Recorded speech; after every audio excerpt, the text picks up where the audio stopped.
I would have healed my self-abandonment way earlier if I learned this. Hi, I'm Alexis. Welcome to or back to my channel, Self-Love Lexi.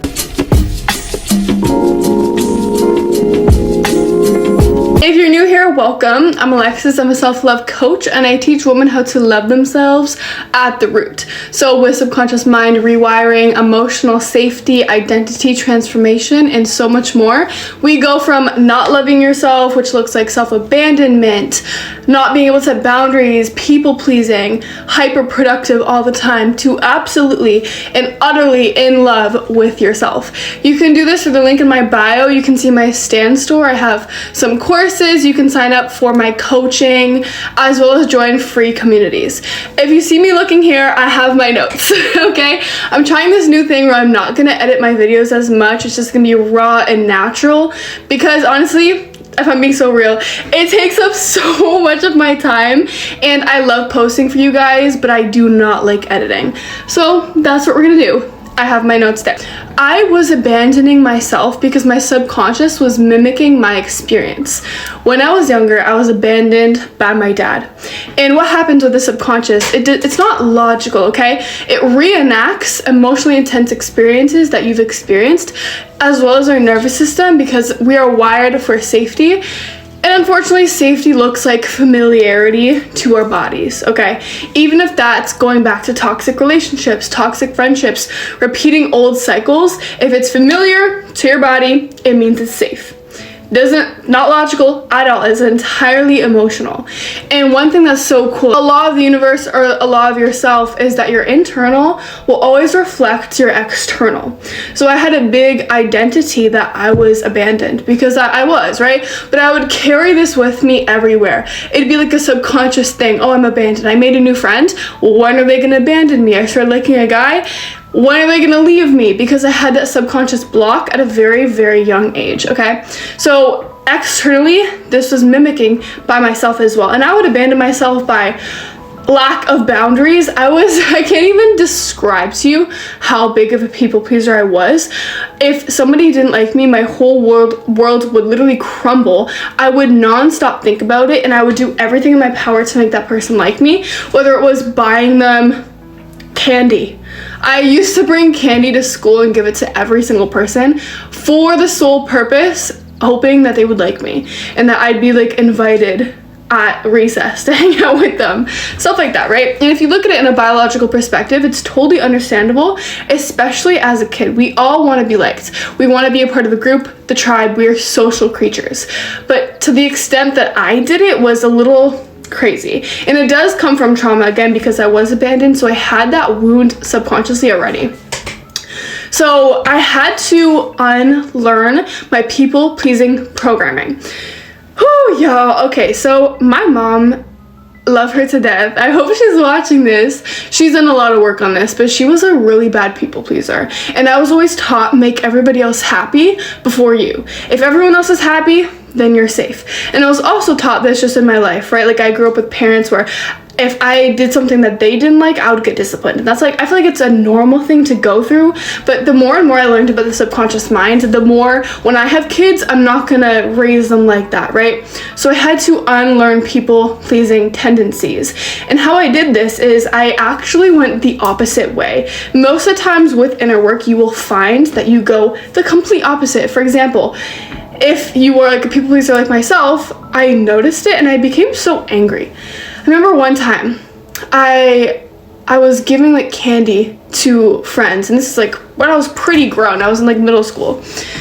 And I would constantly say yes, even when I really wanted to say no. I would go out of my way to give people things because being a people pleaser will automatically attract people who love to use and abuse you in your life because you lack boundaries. You lack self-respect. And that's the perfect playground for people with narcissistic tendencies because they want to use and abuse you. They want to get stuff out of you.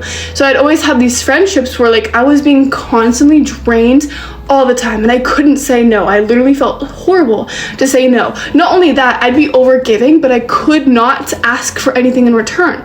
My friends was like, hey, can you buy me dinner? I'd be like, yeah, sure, I'll buy you anything. Like, you're my best friend. Like, I will literally go to the ends of the earth for you. But if I wanted a water bottle, God forbid. If I was at their house and I wanted water, I would literally, I forget, the word is not coming to my head, but I would stay thirsty because I could not ask for anything. I felt horrible. So I had to unlearn these people-pleasing tendencies very slowly, but obviously it started with the mental, full-body decision of, you know what, I am not doing this anymore. I am not doing this. I put my foot down. And once I put my foot down, I kind of went the opposite way. And all of my friends that I had once been friends with were like, you've changed a lot. Something is wrong with you. I've heard that so many times throughout my life. I've heard it high school, middle school, elementary school, because I kept having these like profound inner work switches that allowed me to show up differently in my friendships. And because of the way I had people in my life who were like using and abusing me, and they would sense the switch, and then they would start kind of degrading me. Oh, you're not like you used to be. You were so nice. Now you're kind of, I used to get called a B word a lot because I finally understood like my value and my worth, and I finally started saying no. And it was extremely uncomfortable. You have to understand, as somebody who literal worth was tied to if people liked me, being able to say no to people, oh my goodness. I literally am like, I can feel it in my body now. The first time I remember saying no to one of my friends, and I was literally shaking like this. And over time, it got more comfortable. Like now I can, if I don't want to do something, I'm not going to do it. Obviously taking into account of other people's emotions. Like for example, if it's my friend's birthday and I'm super exhausted, I'll show up for a little bit, you know? But having that balance is really important, especially with building and maintaining connections. But I had the ability to finally say no, which changed my life. And I would say it's a slower process when you're going from completely people-pleasing to like completely, you know, independent. You love yourself. Selfish is what people will call you. Coming from personal experience, I promise you. So yeah, unlearn the people programming was huge for me. I want to think of like a different thing that helped me unlearn my people programming. A huge one also was staying. Okay, so I hated being alone. Hated it. And when I was a really big people pleaser, I would constantly be with everybody all the time. They'd ask me, hey, come here, come here, come here. And because I hated being alone, because I hated being with my own thoughts, I would constantly be going places. But when I started healing, I started to realize how important it was to develop a relationship with yourself.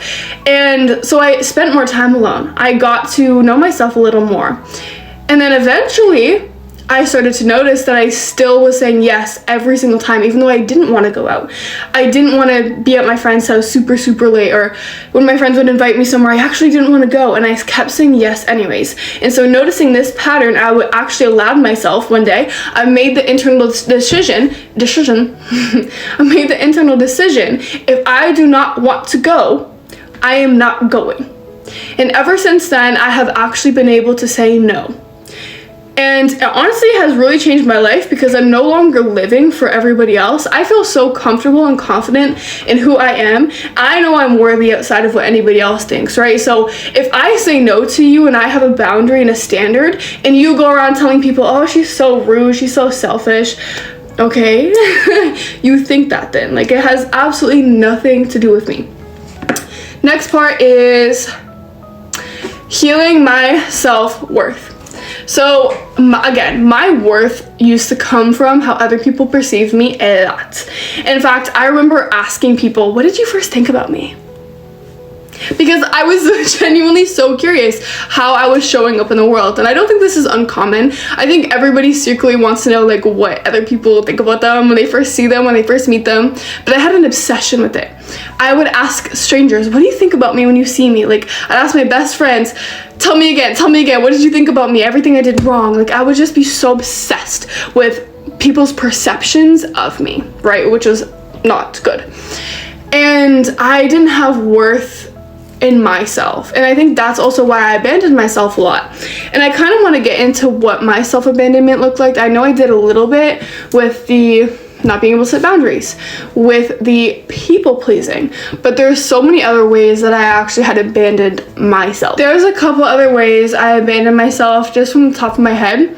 One of them, ignoring how I felt.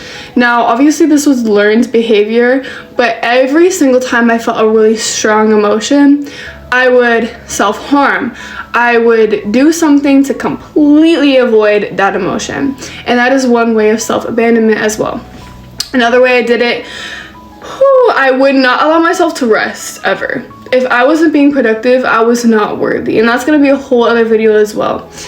I cut people off very, very, very, very quickly. And I also had the opposite of holding people on even though they were constantly hurting me, like stabbing in the back, I forgive you, stab in the back, I forgive you. It was just this constant perpetual cycle. And I actually identified the root of it when I was doing my healing journey. It was because I felt the pain of abandonment, and I never would want anyone else to feel abandoned. So I kind of stuck with people who were hurting me. And obviously, if you study people like this, again, I was so giving that people who were takers would come into my life, right? Take, give, and they would constantly stab me in the back, and I would just forgive them. And so these people are like being fed energetically, they're being fed, so they're obviously going to come back for more, like duh. So that's what happened. And then eventually when I went the complete opposite way, it was cut, and I ended up having no friends. I ended up being so lonely because I just had cut everybody out of my life at the first sign of like being imperfect. But I obviously not perfect, right? So that was also another way I abandoned myself and self-sabotage. But there are so many ways that I did this. When I finally healed my worth, it changed the way I show up with myself and with other people. So just as an example, now I can set boundaries, and I can set boundaries without guilt. Now I don't cut people off right away, but I also don't hold on to them. I have a healthy balance of, are you actually like meant for me in this life? How do I feel when I'm with you? Do I feel drained? And I can place people where they're meant to be. You know, I used to always have like this mentality of they're either my best friend or nothing, all or nothing. And I don't think I have that mentality with life anymore. It's not just black and white. You know, there's a lot to life, and it's not a straight line, essentially is what I'm saying. And now I'm able to actually sit with my emotions, process them, instead of ignoring them, which is a huge thing that has helped me within my life. And I'm gonna make so many videos on process. I have a video on how to process your emotion with a framework, step by step, on how to actually do it. I see my neighbor right now. Let me see what else I had. Oh yeah, so with the worth, I decided I was worthy. I know earlier in this video I talked about the internal decision. The internal decision is huge because your life outside of you will literally switch dependent on what you fully decide is yours or not. I have so many stories on this I'm going to share eventually. I rewired certain beliefs. So I went to the core of why I didn't feel I was worthy. If you don't know how to do this, take a pen and paper, right at the top, why don't I believe I'm worthy? Write all the things out. One of them for me is my dad left, and I had such a core belief when I was younger. If my own dad doesn't love me, how could I love me? Core belief. So I rewired that to I'm lovable no matter what. And you want the whole list here of why you're unworthy, and you want to rewire it to the next side. What helps me a lot is the complete opposite. So for example, if it's I'm unworthy, this side, I am worthy. Rewire it completely opposite direction. Okay, I became the version of myself who was worthy.